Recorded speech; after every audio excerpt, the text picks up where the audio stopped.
What's up, everyone? As you know, finding ways to enjoy the outdoors is not much of a challenge when you live in and around some of the most unique landscapes on the planet. Welcome to Utah, everyone. If you're looking for a challenging experience with beautifully unique vistas that will only leave you wanting more, you must try canyoneering. To get motivated, I'm going to go over the basics. Canyoneering is the sport of descending canyons. These canyons are often sandstone slot canyons, typical of southern Utah. Some canyons, they can be traveled on foot with little or no technical gear. However, we're going to focus on the descent of technical canyons, canyons that require rappels, rope work, climbing, pothole escapes, even swimming. So to start off, it's good to know that canyons have ratings. The American Canyoneering Association has developed the ACA Canyon Rating System. This system, it rates canyons related to terrain and rope work and related to water volume and current. The ratings on more challenging canyons can include risk as well as time commitment. It's a good idea to review the rating system and, of course, review the rating of any canyon you might be planning to descend before you go. Canyoneering is not for the risk adverse. So ratings are cumulative. For example, descending a Class 3 canyon will require the skills listed under Class 3 as well as those listed under Class 1 and Class 2. It's important to note that ratings refer to descents in normal conditions. Canyons change all the time, and so does the weather. During what's considered a normal season for the canyon may not necessarily match up with the rating system. Adverse conditions such as higher than normal water volume or colder temperatures, this is going to increase the difficulty of a descent.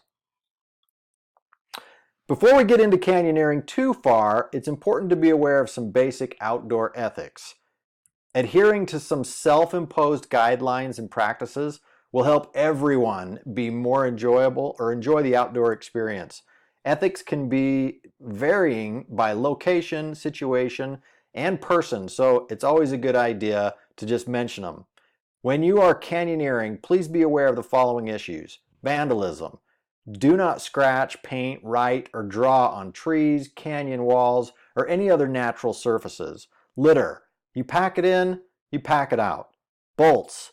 Most canyoneers prefer to see as few bolts in the canyons as possible. And there are places like Zion's National Park that adding a new bolt is illegal. Trespassing. Don't do it. No trespassing. Social trails. We should avoid contributing to erosion, loss of vegetation. Stay on designated trails, walk on durable surfaces like rocks, and stay in the river course whenever possible. Be unintrusive. Some canyons can actually get quite thick with traffic. It's important to get in and get out. Rope grooves. Place your anchor in a location where you're not creating rope grooves if you can. And of course, search and rescue is available, but don't do anything stupid that would require you to have to call search and rescue. Be safe. So let's keep moving. There's definitely a lot of ground to cover. Technical canyon requires very specialized set of gear. And although there are plenty canyons that can be safely navigated without very much technical gear. And if you're just getting into canyoneering, I would advise hitting them as many times and as many of them as you can. Some of the gear used for canyoneering can also be used for technical sports like caving or rock climbing or even tree climbing. We'll discuss most common gear used for canyoneering as well as gear that frankly you probably will never even need to use at all. Now, you can find plenty of gear lists out there on the internet. None of them are going to be completely comprehensive, but any basic list should help anyone get started. Now, just don't go out there and run and buy a bunch of gear right away. They can get very expensive. Borrow or rent as much of it at first and see what options you like and what you don't like. There are ropes, carabiners, anchors, harnesses, helmets, rappelling devices, as well as cord used for a variety of applications. Rope bags and packs carry the gear and protect ropes and other gear from the harsh sand and water associated with canyoneering. In wet conditions, you may also need a wetsuit or even a dry suit. Some of those potholes have water that are below 32 degrees. First aid, sun protection, and durable clothing. Canyoneering is rough on gear, clothing, and definitely on skin. It's important to maintain your gear. Maintaining your gear and keeping it in good working condition is essential when canyoneering.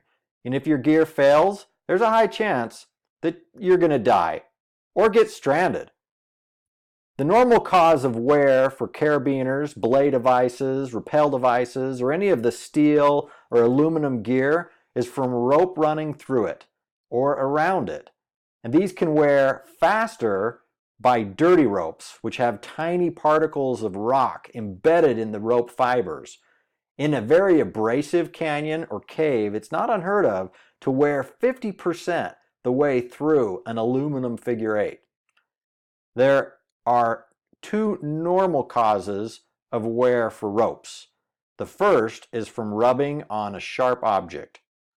This will cut through the sheath of the rope, and if this happens, the rope is not usable anymore at all. It must be cut into smaller pieces. Rope protectors should be used whenever possible, including rope bags. The second cause of wear to ropes is simply the environment. Sunlight and extended moisture can cause unseen damage to ropes and prolong the life of your rope. Store it in the dry places out of direct sunlight. Knots.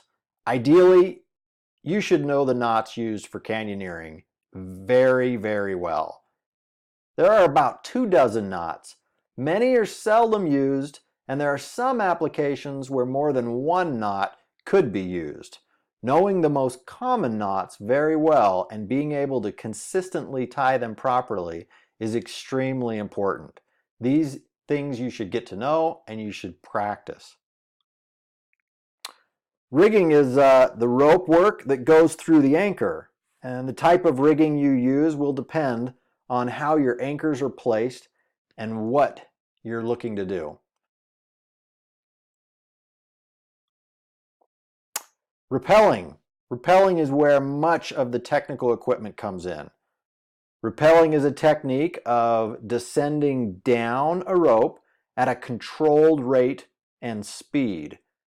In canyoneering, you rappel when an obstacle, such as a cliff, cannot be safely down climbed.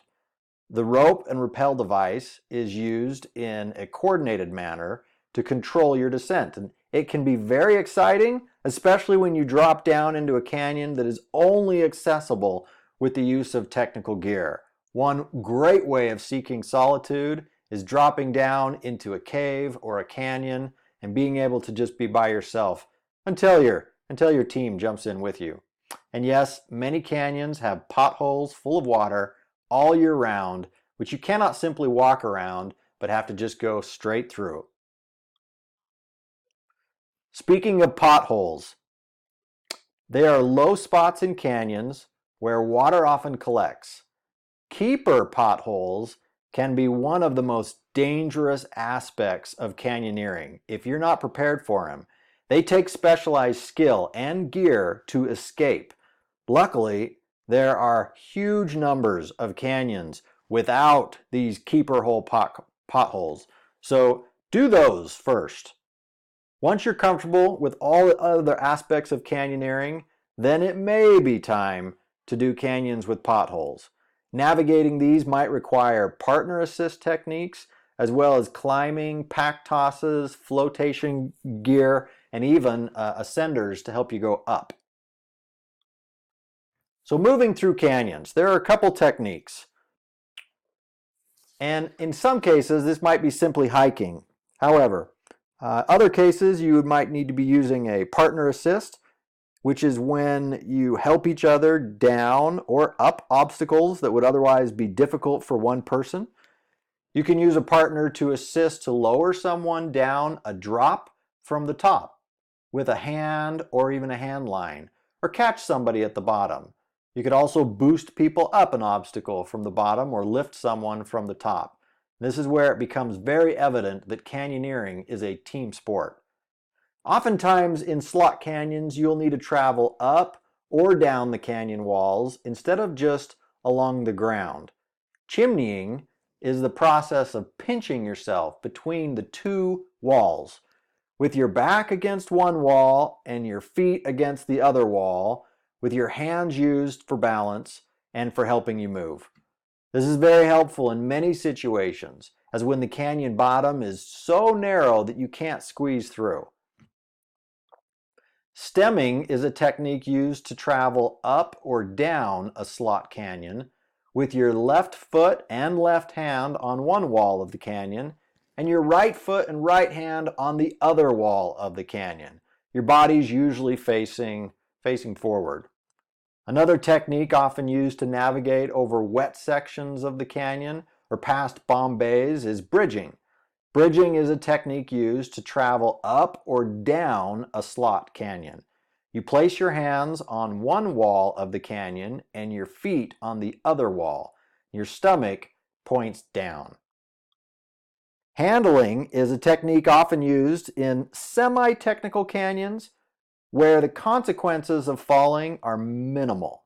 A hand line is a rope that you can hang on to with your hands while climbing up or climbing down a steep or slick section. A hand line oftentimes is set by a more skilled person after going up first without a rope. When you're going through canyons, speed is important. So hand lines are actually commonly used and can be faster than rappelling or ascending with technical gear. However, you have to be cautious. It might actually be more dangerous. Knowing how to move through the canyon is important, so you don't get stuck or have to double back. It is also helpful to study the canyon description called betas to know what to expect. Canyoneering grants access to some of the most beautiful and unique spots on the planet Earth. Deep in the cracks, carved by wind and water, these canyons are simply amazing. Southern Utah is blessed with over 90% of these unique formations. I hope this video has been both instructional and engaging. Look for more videos where I'll go into more aspects of the exciting sport of canyoneering.